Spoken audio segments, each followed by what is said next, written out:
good idea, ka-blessed, na pina-roof na ng mga client natin yun dito para ma-maximize natin yung space. Kasi kapag nag-open space tayo dito na wala siyang roofing, hindi siya masyadong ma-maximize.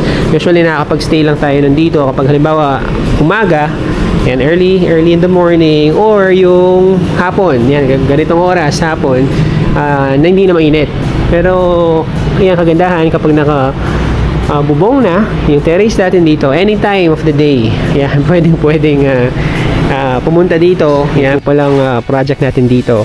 It's a retirement house, no? Retirement house na naman po sa client po natin from US din po siya, kay Sir Rene. Yan, binabati po natin siya. So nandito po siya ngayon sa Pilipinas, nakauwi from US. Yan, para start po natin yung project, and eventually after few months, alam ko babalik siya ng US. So buti na lang po maganda yung panahon for the past few weeks. Medyo makulimlim pero hindi naman nag-ulan.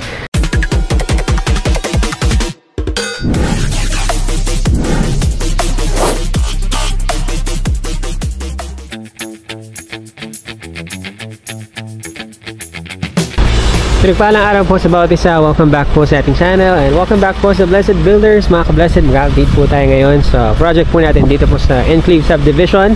Pati po yung bagong project po natin, mga ka-Blessed, pupuntahan po natin after dito. Yan, sa may Angeles area din po. Mamaya po ipapakita po natin. For the meantime, check po muna natin yung progress dito po sa project natin sa Enclave. Ka-Blessed, patapos na po yung roofing natin.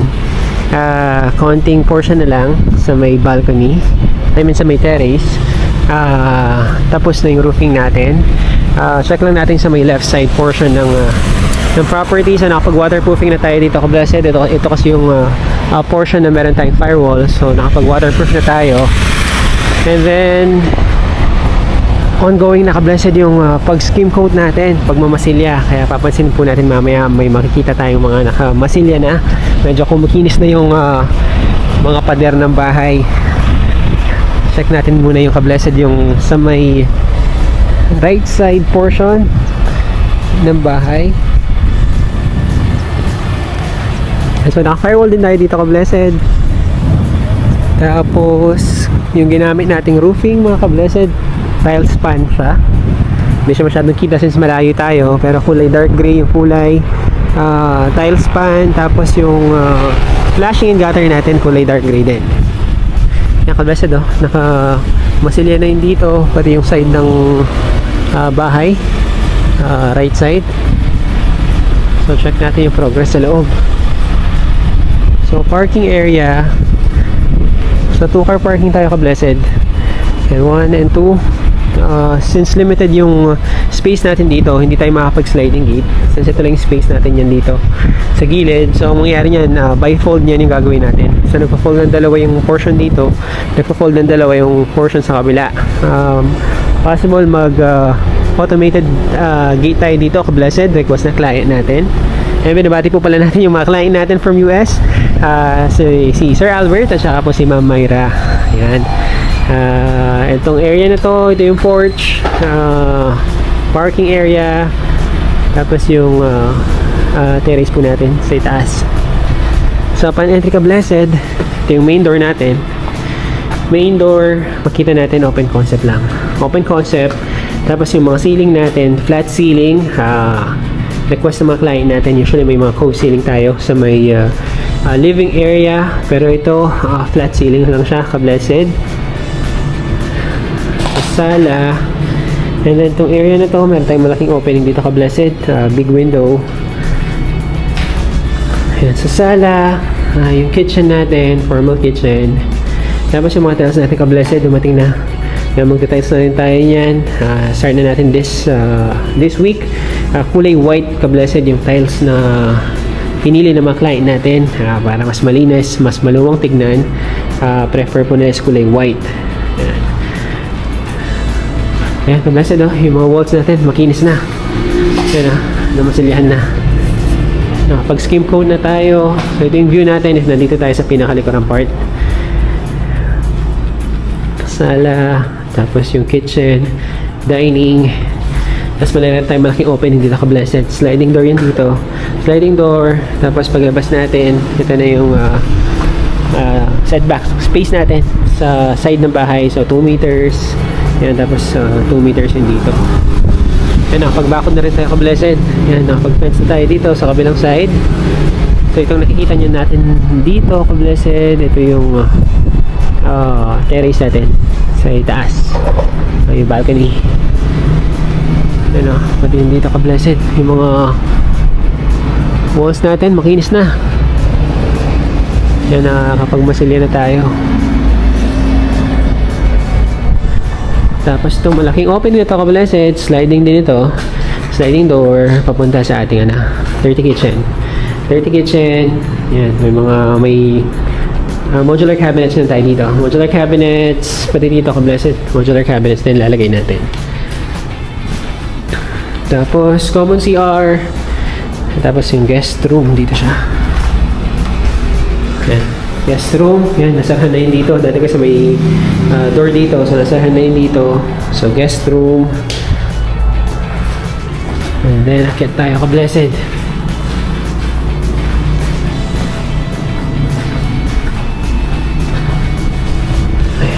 Yung hagdan natin pa letter U siya. Paakyat, tapos may landing dito. Tapos paakyat. Tapos yung mga steps natin ka-blessed, wood plank, yung request ng mga client natin. So i-upgrade natin siya. Kapag akyat natin sa second floor, meron tayong malaking space dito. This will be their family area. Yan, TV wall. Yes, tapos malalagay sa sofa dito. Tapos ceiling natin, flat ceiling din ka-blessed. Tapos nakapaglagay din tayo ng insulation. Yan, double-sided insulation. Yan, so yung roofing natin. Tapos naka-blessed. Yan, so meron tayong malaking window dito for natural lighting. Tapos proceed na tayo dito sa master's bedroom. Pati mga walls natin dito ka-blessed, makinis na. Pagmasilya na tayo. Sa master's bedroom. Tapos meron tayong open door dito. Itong open door na ito ka-blessed, meron tayong lavatory dito. Yan. So double sink, ilalagay natin dito. Double sink. Yan, mahabang sink yun dito. Window. Tapos meron tayong closet. Yan, closet. Tapos yung bathroom natin ka-blessed, nandito siya. Bathroom ng master's bedroom.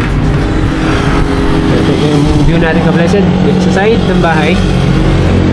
Napakarami pang construction debris, pero eventually ka-blessed, lilinisin natin yan pag natapos na tayo. And after ng master's bedroom, yung regular 2 bedrooms.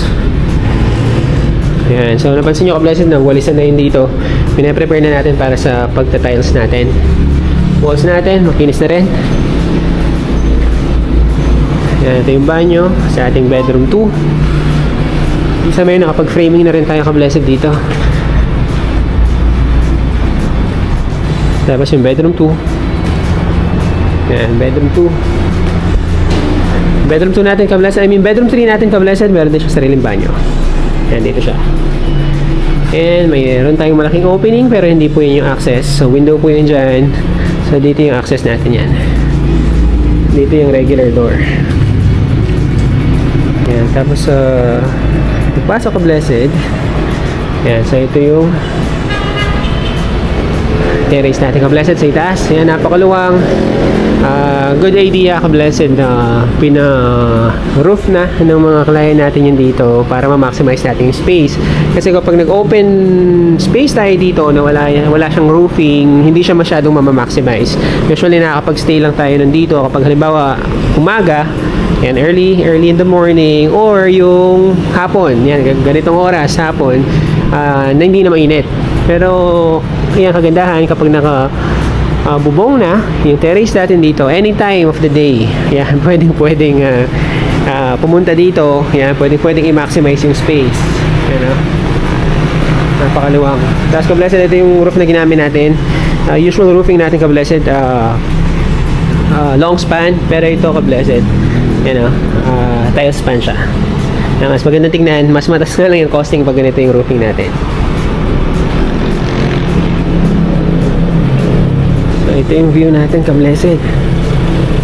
Yan o. Napakaganda ng, neighborhood sa enclave. Tapos ng area na to, yan, open space din siya, ka-blessed. Tapos binusan natin siya ng slab para bubong din siya. Yan o. Para hindi nababasa kapag umuulan.